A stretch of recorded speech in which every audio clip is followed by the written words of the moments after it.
Hello and welcome back to Dronacharya IS YouTube channel. You're watching daily editorial analysis covering 9th May 2022. इस video lecture में हम आज के important editorials discuss करेंगे जो कि हमारी UPSC preparation point of view से इम्पॉर्टेंट हैं। इस वीडियो लेक्चर में हम कुछ 4 टॉपिक्स कवर करेंगे which includes new Delhi's dual governance. ये जो टॉपिक है ये प्रीलिम्स और मेंस दोनों ही पॉइंट ऑफ व्यू से इम्पॉर्टेंट हो जाता है, इसकी रेलेवेंस काफ़ी है। प्रीलिम्स पॉइंट ऑफ व्यू से हमें 69th अमेंडमेंट क्या है कॉन्स्टिट्यूशन ऑफ इंडिया में, इसके बारे में जानेंगे। वैसे भी जीएस पेपर 2 में कोऑपरेटिव फेडरलिज्म के तौर पे भी ये टॉपिक इम्पॉर्टेंट हो जाता है। मेंस में new Delhi government versus union government का जो इशू रहता है उसे थोड़ा यहाँ पे समझेंगे। Government of NCT of Delhi amendment act 2021 क्या है, कोऑपरेटिव फेडरलिज्म का स्ट्रक्चर यहाँ पे किस तरह रिफ्लेक्ट होता है, and the constitutional amendments in the same. So new Delhi's dual governance is important. After that, there is another article in today's newspaper which is regarding the judicial transparency in India. So we will learn what are the problems in our current judiciary, what are the different concerns and how can we move ahead, what could be the way forward and how can we increase judicial transparency in India. And after discussing this, then we'll discuss the issues in India's higher education institutes. ये topic भी GS paper 2 point of view से important हो जाता है. This relates with education. This relates with issues that arise out of the design or implementation of the policies.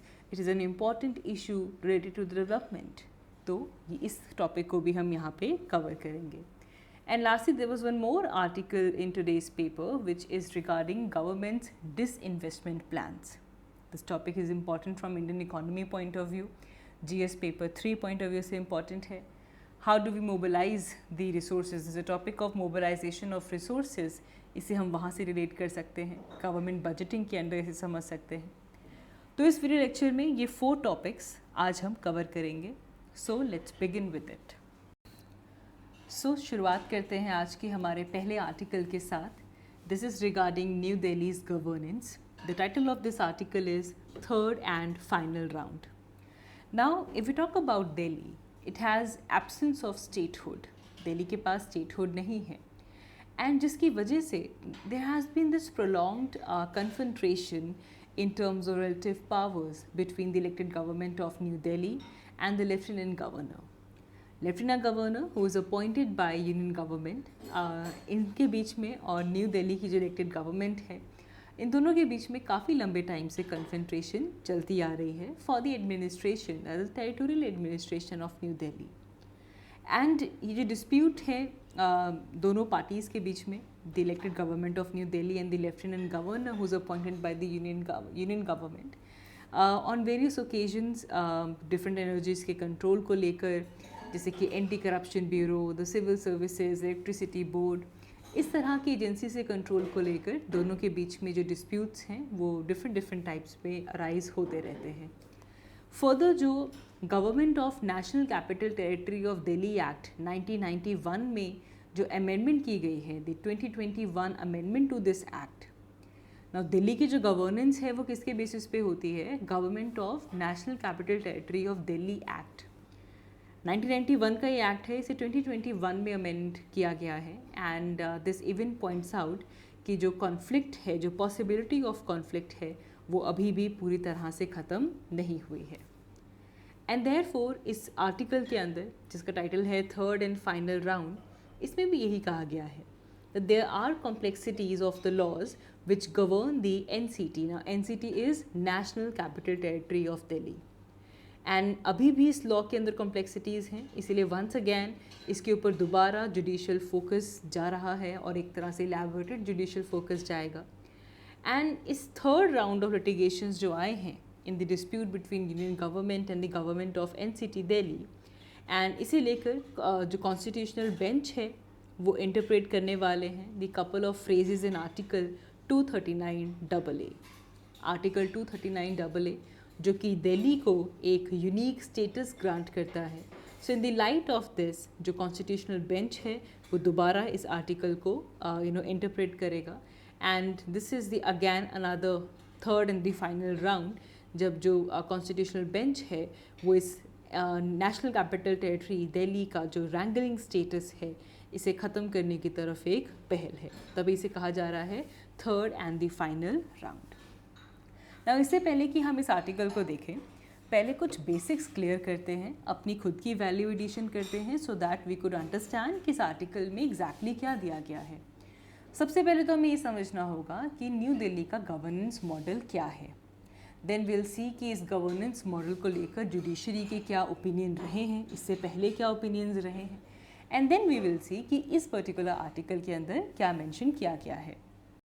तो new Delhi के governance model की हम बात करें तो दिल्ली का जो स्टेटस है it's a union territory under schedule 1 of the constitution, लेकिन इसे आर्टिकल 239 के अंदर भी एनलिस्ट किया गया है as NCT national capital territory.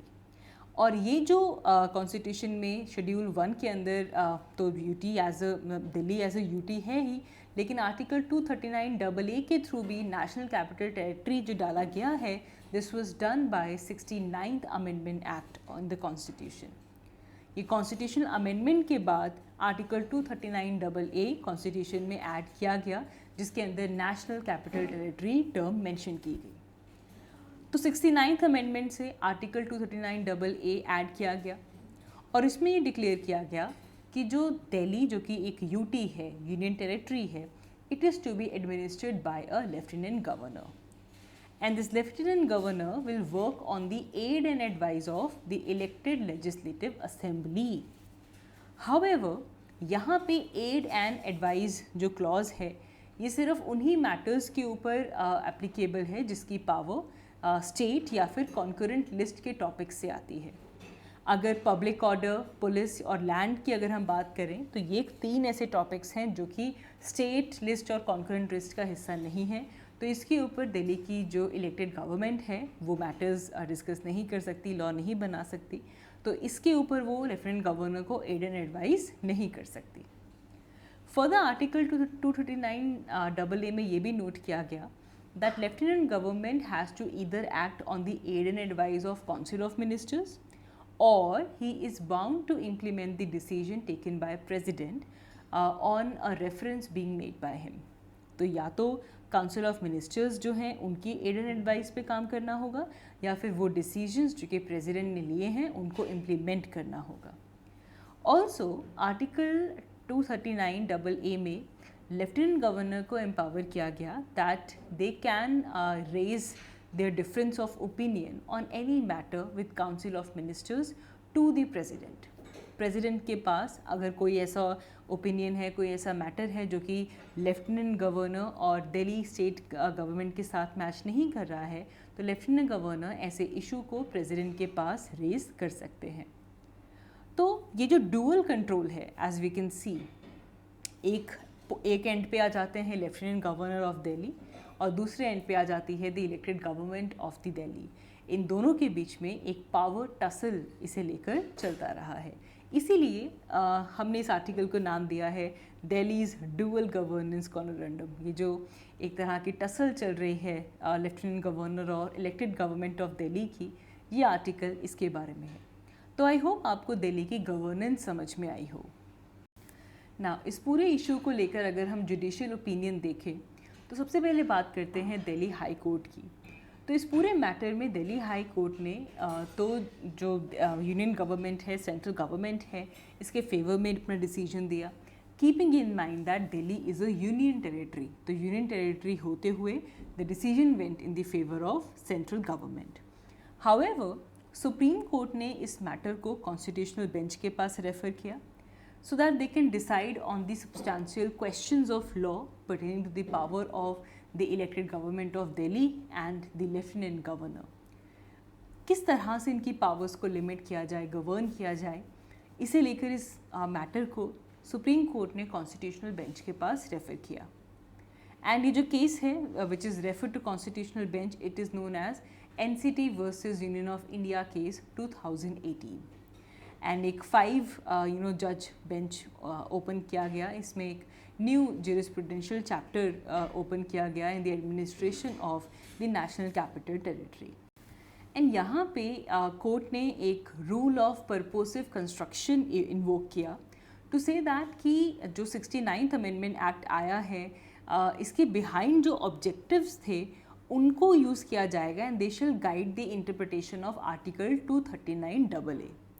तो इसका मतलब जो प्रिंसिपल्स ऑफ फेडरलिज्म हैं और जो डेमोक्रेसी हैं उनको आर्टिकल 239AA के थ्रू इंटरप्रेट किया जाएगा, thereby finding a parliamentary intent to accord a sui generis of its own kind status in distinction from the union territory. And यहाँ पे अगर हम लेफ्टिनेंट गवर्नर की बात करें तो there is one more thing that lieutenant governor has to act in the aid and advise. तो court ने डिक्लेयर किया that lieutenant governor is bound by the aid and advice of council of ministers. And noting that Delhi Assembly also have power to make laws over all subjects that figure in concurrent list except only 3 subjects in the state list. 3 subjects जो state list में हैं उनको छोड़ के state list के जितने भी बाकी की टॉपिक्स हैं और कॉन्करेंट लिस्ट के ऊपर दिल्ली गवर्नमेंट की पावर है that they can make law on that and lieutenant governor is bound by the aid and advice of the council of minister and therefore he should act on the aid and advice of council of minister except when he refers the matter to the president for final decision. तो जब president के पास वो refer कर देते हैं final decision को लेकर then they are acting according to the president's order. So any matter is not every matter, ये भी पॉइंट इम्पॉर्टेंट है. So regarding Lieutenant Governor's power to refer to the President any matter on which there is difference of opinion between the between the Lieutenant Governor and the Council of Minister, तो इसे लेकर supreme court ने कहा कि any matter cannot be constructed to mean every matter. तो कुछ reference होनी चाहिए, कुछ एक्सेप्शनल सर्कमस्टांसेस होने चाहिए जब डिफरेंसेस आए हैं and then the lieutenant governor is transferring that matter to the president. ऐसा ना हो कि हर एक मैटर को ही प्रेसिडेंट के पास रेफ़र किया जा रहा है. And also lieutenant governor should act as a facilitator rather than anointing himself as an adversary to the elected council of ministers. New Delhi cannot be given statehood. Court ने ये rule किया है that new Delhi को हम statehood नहीं दे सकते. National capital Delhi can not be granted the status of state under the constitutional scheme. तो ये सब देखने के बाद अगर हम वे फॉरवर्ड देखें तो सुप्रीम कोर्ट ने काफ़ी अच्छा कंक्लूड किया है that the scheme set out in the constitution and the government of NCT Delhi of 1991 act जो था इसमें यही इन्विजन किया गया है that there should be a collaborative structure that can only be work through constitutional trust. तो यहाँ पे एक बड़ी चीज़ आती है that both the poles be it the elected government of the national capital territory of Delhi and the union government they need to work in a collaborative structure by keeping the constitutional trust alive. There is one more thing, there is a principle of subsidiarity. So this is the foundational principle of fiscal federalism. ये हर एक सब national governments को इसके through empower किया जाता है. दो central government should move towards allocating greater powers to city governments. इस कॉन्टेक्स्ट में इंडिया के पास can emulate several large megapolis around the world from Jakarta and Seoul to London and Paris which have very strong sub-national governments. So now after forming this foundation, let's see कि इस particular article में क्या दिया गया है. So as we discussed that this article is about the law which governs the NCT Delhi and इसके ऊपर judicial focus है, इसे दोबारा elaborate किया जाएगा. And this is going to be the third round of litigation जिसमें union government और जो गवर्नमेंट ऑफ दिल्ली है उनका जो डिस्प्यूट है उसे डिस्कस किया जाएगा. And now the constitutional bench will be embarking on the interpretation of couple of phrases in article 239AA. Now we know what is article 239AA. इस article के through दिल्ली को unique status दिया जाता है. So it would indeed seem unnecessary for another constitutional bench after 5 judges 2018 में उन्होंने अपनी authoritative pronouncement दे दी थी अराउंड द वेरियस क्वेश्चंस जो कि उस टाइम पे आर्टिकल 239 AA से अराइज हुए थे, लेकिन उसके बाद अगैन अब ये थर्ड एंड फाइनल राउंड की तरफ बढ़ चुका है। इसे लेकर even chief justice of India justice NV Ramana ने भी क्लियर किया था कि जो 5 मेंबर बेंच की जो रेफरेंस रही हैं, they will be strictly limited to the interpretation of the couple of phrases that were not examined by the earlier bench. जो पहले जो सपोज बेंच ने जो पॉइंट्स को इंटरप्रेट नहीं किया, हम सिर्फ उन्हीं को इंटरप्रेट करेंगे। कोई भी जो पॉइंट्स पहले डिस्कस हो चुके हैं, जो क्वेश्चंस पहले कवर हो चुके हैं, उनको दोबारा यहाँ पे रीओपन नहीं किया जाएगा। तो ब्रॉडली 2018 का जो वर्डिक्ट था, इसमें 3 कंकरिंग ओपिनियंस थे। First, that Delhi was indeed a union territory, but Lieutenant Governor, as the administrator who is appointed by the President, should act in the aid and advice of Council of Ministers in the areas in which legislative power was conferred on the Delhi Legislative Assembly. जो power Delhi legislative assembly के पास हैं, जिसमें कि state list और concurrent list आ जाती है। State list के सिर्फ 3 topics, police, public order and land को छोड़ के बाकी सभी चीज़ों के ऊपर दिल्ली गवर्नमेंट लेजिस्लेशन बना सकती है, and the lieutenant governor will should act in the aid and advice of it. So even article 239 AA में ये भी लिखा गया है कि पुलिस, पब्लिक ऑर्डर, लैंड को छोड़ के दिल्ली किसी भी मैटर के ऊपर स्टेट और कॉन्करेंट लिस्ट से जो लॉज हैं वो बना सकती हैं। तो ये जो मैंडेट था इस हियरिंग का, उसमें डिक्लेयर किया गया दैट इस फ्रेज़ का मतलब क्या है, कि वहाँ पे लिखा गया था that in so far as such matter is applicable to union territory, कि कहीं यहाँ पे कोई और लिमिटेशन तो नहीं है by extension of any executive power, लेकिन इसे 2018 के वर्डिक्ट में क्लियर किया गया था। इसी के साथ साथ 2018 की जो रूलिंग थी, इसमें लेफ्टिनेंट गवर्नर का डोमेन भी लिमिट किया गया था by making it clear that every decision required his concurrence. And यहाँ पे एक कॉजन भी दिया गया था against the notion of representative democracy being negated. अगर जो लेजिटिमेट डिसीजन हैं जो कि काउंसिल ऑफ मिनिस्टर्स के थे, उनको मेनली ब्लॉक कर दिया जाए बिकॉज लेफ्टिनेंट गवर्नर का कोई और व्यू था। अगर डिफरेंस ऑफ ओपिनियन आ गया तो उसका मतलब ये नहीं कि काउंसिल ऑफ मिनिस्टर्स का जो व्यू था उसे आप ब्लॉक कर देंगे, because this will be a danger to the representative democracy, because the people of NCT Delhi has voted for this particular government. And perhaps यहाँ पे एक मैसेज भी दिया गया that an unelected administrator who is lieutenant governor, they should not underestimate the elected government of the Delhi.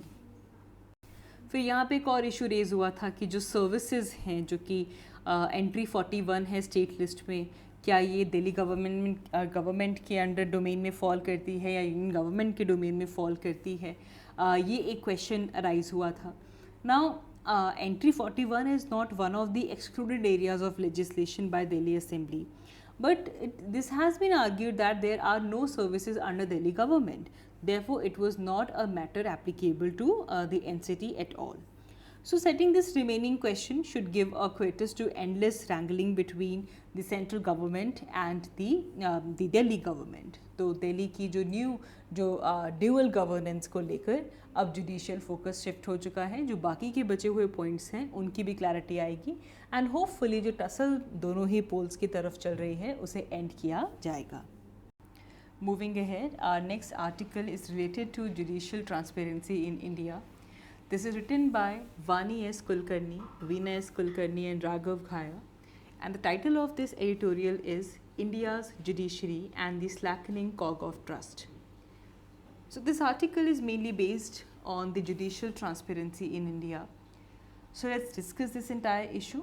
पहले थोड़ी value addition करते हैं, समझते हैं कि जुडिशियल ट्रांसपेरेंसी क्या है, and then we'll come to this particular article. So if we talk about transparency is basically a fundamental characteristics of modern democracies. इसलिए जो सिटीजन्स हैं उनका पब्लिक मैटर्स पे पार्टिसिपेशन और जो कंट्रोल है वो इंश्योर रहता है.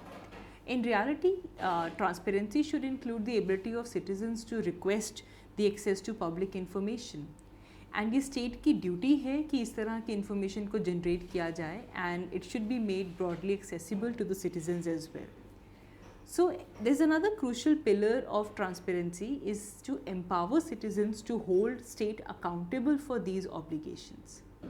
So this is, in simple terms, transparency. Now after this, if we talk about why transparency is important in judicial institutions, now this question is important.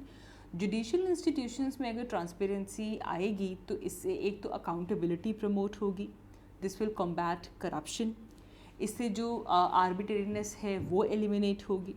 And transparency is very particularly important in judicial institutes. इससे एक तो जो judicial independence है वो facilitate होगी, public का जो confidence है वो इन्हांस होगा, जो लेवल ऑफ ट्रस्ट और लेजिटिमेसी जजेस की और जो बाकी जो ऑपरेट कर रहे हैं जस्टिस सिस्टम में, उसे इन्हांस किया जा सकता है by the policy of transparency. Public information तक एक्सेस पहुंचाया जाए. This should be enabling the society to understand their operation, their challenges and their limitation. Therefore, transparency fundamentally reassures society that justice is served. फिर यहाँ पे हम बार बार कह रहे हैं कि ट्रांसपेरेंसी से अकाउंटेबिलिटी आएगी. अकाउंटेबिलिटी का मतलब क्या है? Accountability is a position where the person takes responsibility for its action. जो कोई भी परफॉर्मेंस, कोई भी एक्शन किसी पर्सन ने की है, उसकी रिस्पॉन्सिबिलिटी को लेना बाय गिविंग रीजंस और for avoiding punishment, this is called as accountability. Accountability तभी आएगी when you have certain responsibility towards someone. So it's a relational term जो कि दो इंडिविजुअल्स के बीच में आती है. With responsibility comes accountability as well. There is an important feature of accountability that the person who is held accountable is for some sort of performance he or she has done or is supposed to be done. जो कोई task था जो उनको करना था, entitled task था, उसको लेकर जब questions पूछे जाते हैं, they are held accountable. This is the most important feature of accountability. Then question comes, what is judicial accountability? तो ये बेसिकली डिस्क्राइब करता है द व्यू दैट जजेस should be held accountable in some way for their work. किस तरह जजेस को accountable किया जाए for their work. And this could be public accountability like getting approval from voters in elections और accountability to another political body like governor और legislature. Now, there is a clear example of judiciary being, unaccountable is itself being exempted from Right to Information Act 2002. जो right to information act है 2002 का, उसमें exempt किया गया till the recent judgement of supreme court which brought the office of chief justice of India under right to information. So this was basically fogging the transparency till then. So the act was the main legislative change to bring in more transparency and accountability to which higher judiciary did not comply with. Now इस issue को लेकर there is an important case in Supreme Court, Manohar Singh son of Manika Rao Anchule versus State of Maharashtra. Now इसके अंदर Supreme Court ने ये state किया that it is undoubted that transparency is important, or rather say it's sine qua non to democracy. If an authority is made accountable, probability of errors become less. किसी को भी आप accountable कीजिए, जो errors हैं वो अपने आप कम हो जाते हैं. The protection of rule of law in country has also been assigned to bold and independent judiciary. For that judiciary needs to be transparent and constitutionally sound as well. Judiciary, when they're setting down the standards of morals, behavior for others, it should also make sure that they are also following all of these. And सबसे बड़ा threat जो judicial system face कर रहा है, जो independence of judiciary के लिए सबसे बड़ा थ्रेट है, that is the erosion of credibility of judiciary from the minds of right minded people. Like Lord Lanning stated, it's a sad day when right-minded people walk away thinking that the judge is biased. तो जो erosion, credibility की erosion ना हो, this is one of the biggest challenges of the independence of judiciary. तो फिर judicial independence को भी समझना ज़रूरी है. सो जुडिशियल इंडिपेंडेंस एक ऐसी टर्म है जिसके दो डिस्टिंक्ट मीनिंग है if it apply to the matter of judiciary. It refers to the idea of separation of power, which is called institutional independence in one context, where judiciary is kept separate from the other branches of the government. तो एक तो judicial independence का मतलब ये हो गया कि it is institutionally independent, इसको बाकी ब्रांचेस से सेपरेट किया जाए. Now, one of the major reasons for establishing judicial independence is to avoid improper and unwanted influence on court from the other branches of government. एक तो इसका मतलब ये है. दूसरा जिसे इसे कॉमनली यूज़ किया जाता है, this is called as decisional independence. It is a situation whereby judicial decision making is able to exist free of undue influence from the outside agent or acting from partisan or special interest motivations. Decisional independence एक और मतलब है. तो जब भी हम judicial independence की बात करें, आपके माइंड में दोनों चीज़ें आनी चाहिए, institutional independence and along with this decisional independence. अच्छा जी, अब यहाँ से हमने जुडिशियल अकाउंटेबिलिटी समझ ली, हमने जुडिशियल इंडिपेंडेंस समझ ली. So now we can understand that there is a conflict between judicial accountability and judicial independence. क्योंकि जुडिशियल इंडिपेंडेंस और जुडिशियल अकाउंटेबिलिटी है, they seem to pull in opposite directions. If there is lack of accountability, if a judge is completely independent, अगर जज पूरी तरीके से independent होगा, so there would be lack of accountability.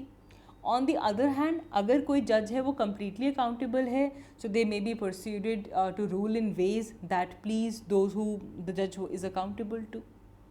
So therefore understand that these two terms, judicial accountability and judicial independence, they are pulling in opposite directions. Now, for example, some are of the view that judicial elections are good tool for keeping judges accountable, while others argue that forcing judges to campaign puts undue pressure on them to bend to the wills of the voters and campaign contributors. So we need to strike balance between judicial independence and judicial accountability. अब जब भी हम judicial transparency की बात करते हैं तो appointment of जजेस का इशू यहाँ पे रेज होता है. Now we know what is collegium system. हमने हमारी लास्ट वीडियो में भी जो एडिटोरियल एनालिसिस था वहाँ पे भी कोलिजियम सिस्टम को डिस्कस किया है. So when the appointment of the appointment of supreme court जजेस is made by a collegium system, जिसमें चीफ जस्टिस ऑफ इंडिया हैं और बाकी जजेस हैं, जिनकी रिकमेंडेशन पे प्रेसिडेंट सुप्रीम कोर्ट के जजेस को अपॉइंट करता है. And constitutionally merely states that President will appoint Supreme Court judges in consultation with Chief Justice of India and the other judges of Supreme Court. However, Constitution does not talk about whose opinion will prevail if there is difference of opinion. So even what is the exact criteria for the selection of judges? So judiciary is not only independent of the political and executive influence but also about their vices. So it is very difficult to take away the judicial independence. और even इसे लेकर doctor B are Ambedkar ने भी अपने constitutional debates में ये state किया था, everybody agrees to the fact that for democracy to sustain judiciary must be kept independent as well as competent in itself. The question is, how can these two objects is secured? So judicial system must be independent, no doubt about it, because it is also the basic structure doctrine, but it should also be competent in it. So judicial independence is not an alibi for misbehavior or arbitrary nature of decisions. Accountability and transparency will only ensure the competency and efficiency in the judicial system. Moving ahead, our next article is related to the issues in higher education institutions in India. India की जो higher education institutions हैं वो क्या क्या crisis face कर रही हैं, it is about that. Now, even after more than 70 years of independence, India का जो higher education system है, it has not been developed fully. It is evident, जो हमारे पास evidence आ रहे हैं, it is by the poor performance in the institutional ranking. Not just a single Indian university is under top 100 universities of the world. There is poor employment status of the students. There is poor track record in receiving national awards, recognition, poor share in research funding, and so on. Moreover, the status of state public universities that produce over 90% of graduate in India is more dismal. So, ये जो article है, this is written by Feroz Varun Gandhi. The title of this article is The Multiple Crises in Indian Universities. तो एक एक करके देखते हैं इस आर्टिकल में क्या दिया गया है. ना सबसे पहले अगर हम यहाँ पे गवर्नमेंट स्पेंडिंग की बात करें, so the government expenditure has stagnated at 1.3 to 1.5% till since 2012.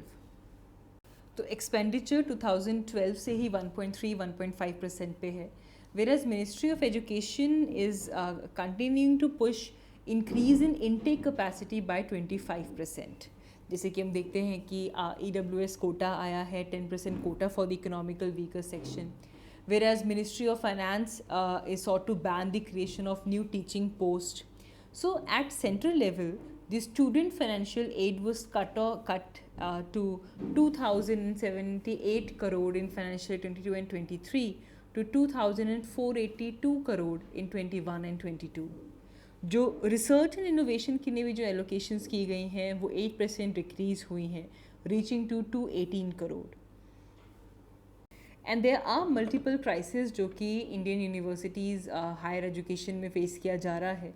सबसे पहला तो है financial crunch at the university level. There is deficit in research opportunities for faculty. There is poor infrastructure, learning outcomes for students, with any protest hit hard by police brutally and campus repression. तो सबसे पहले अगर investment की बात करें तो university infrastructure में investment काफ़ी डिक्रीज़ हुई है, and we are seeing overall universities they are overcrowded, there is poor ventilation, sanitation and unsatisfactory hostel accommodation. ना इसे लेकर अगर हम हायर एजुकेशन फाइनेंसिंग एजेंसी की बात करें, हिफा की बात करें, so which provides funding for all the infrastructure loans to the institution, they saw its budget reduced from 2,000 crore to 1 crore in financial year 21 and 2022. Instead, universities को force किया गया that they should take more loans to have few avenues to tap into. After that, there is also fall in standards. The academic standard, they're not being maintained. As we see, we always listen to news like examination papers were leaked. It has become very common. The Hindi examination of National Eligibility Test of UGC, which basically enables the postgraduate students who pass to teach in state and central colleges, was leaked. So enrolment की अगर हम बात करें तो overall according to the all India survey on higher education, जो gross enrolment ratio India में higher education की है that is only around 26.3%, which is very low as compare to developed as well developing countries. Now school level पे जो enrolment है वो increase कर रही है. The supply of higher education institute is insufficient to meet the demand in the country. तो पहली चीज़ तो एनरोलमेंट की आती है. Second is quality. Now, to ensure that quality in higher education, it is one of the biggest challenge. However, government is continuously focusing on quality education. Still, there is large number of colleges and universities in India that are unable to meet the minimum requirement which is laid down by UGC, and other universities are not in position to mark their place in the top universities of the world. Then there is also political interference in the management of the higher education. This further jeopardizes the autonomy of the higher education institutes. Then students, they organize campaign, they forget their own objective and begin to develop their careers in politics as well. तो एक ये भी एक issue आता है. There is poor infrastructure and facilities, अभी हमने इसकी बात की. There is faculty shortage, there is inability of the state education system to attract and retain well qualified teachers. And this is one of the biggest challenge. There's large number of NET and PhD candidates who are unemployed, even though there are lots of vacancies in higher education. Then again, as we discussed, there is inadequate research. Research के ऊपर focus काफ़ी कम है because there are insufficient resources and facilities which will aid the research. There is poor governance structure. जो management है in education की, they faces over centralization, bureaucratic structures, lack of accountability and transparency and professionalism as well.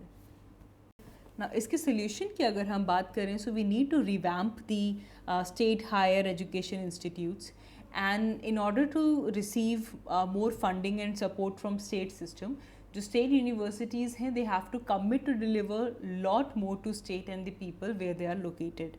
They should come up with new vision and programs which are specifically addressing the need of the state, its industry, its economy, society. On the basis of that, it should make the state level players. Then foreign collaboration. Government को foreign collaboration promote करनी होगी with India's higher education institutes and top international institutes, ताकि linkages बन सके between the national research labs and the research centers of the top institutes, ताकि better quality और collaborative research हो सके. And along with this, एक multidisciplinary approach रखनी होगी so that students' knowledge may not be restricted only up to their own subjects. आगे बढ़ते हैं. हमारा नेक्स्ट आर्टिकल डिसइन्वेस्टमेंट से रिलेटेड है. सबसे पहले डिसइन्वेस्टमेंट का मतलब समझते हैं. इट मीन्स द सेल और liquidation of the governments asset. Usually जो गवर्नमेंट की सेंट्रल और स्टेट पब्लिक सेक्टर एंटरप्राइजेज होते हैं, जो प्रोजेक्ट्स होते हैं, जो फिक्स एसेट्स हैं, उनकी सेल या उनकी लिक्विडेशन की प्रोसेस को कहा जाता है डिसइन्वेस्टमेंट. गवर्नमेंट डिसइन्वेस्टमेंट कब करती है? When they need to reduce the fiscal burden, when they want to raise money, कोई specific need है, or they want to bridge the gap between the revenue shortage and the regular sources of income. यहाँ पे आती है term strategic disinvestment की. Now यहाँ पे क्या है कि जो ownership है और जो public sector entities हैं, इनका जो control है उसे transfer किया जाता है to the other entity. And mostly ये प्राइवेट सेक्टर एंटिटीज़ होती हैं. Like simple disinvestment. तो सिंपल डिसइन्वेस्टमेंट में क्या हो गया? सेल और लिक्विडेशन हो गई, एसेट्स हमने बेच दिए. Strategic sale is basically the kind of privatisation. जो डिसइन्वेस्टमेंट कमीशन है वो डिफाइन करता है that strategic sale is the sale of substantial proportion of government share holding of central public sector enterprises of up to 50%. तो धीरे धीरे जो अपना शेयर है उसे लूज़ करना, धीरे धीरे अपने शेयर से डिसइन्वेस्ट करना, this is called as strategic disinvestment. 50% और हायर उसके ऊपर आप जो अपने शेयर हैं उनको डिज़ोल्व कर सकते हैं जो आपकी पब्लिक सेक्टर एंटरप्राइजेस के हैं, along with the transfer of the management control. This is called as strategic disinvestment. Now ministry of finance के under department of investment and public asset management ये नोडल डिपार्टमेंट है जो कि strategic cell करता है. And India के अंदर strategic disinvestment जो है वो बेसिक इकोनॉमिक प्रिंसिपल के बेसिस पे इसे गाइड किया जाता है. Government should not be in business to engage itself with the manufacturing and the producing goods and services in sectors where competitive markets have come of age. तो ऐसे case में strategic disinvestment करते हैं ताकि government धीरे धीरे धीरे अपना जो कंट्रोल है उससे डाइल्यूट करता है. So that is all for this particular video. इस वीडियो लेक्चर में इतना ही. I will see you all in my next one. Thank you so much for watching.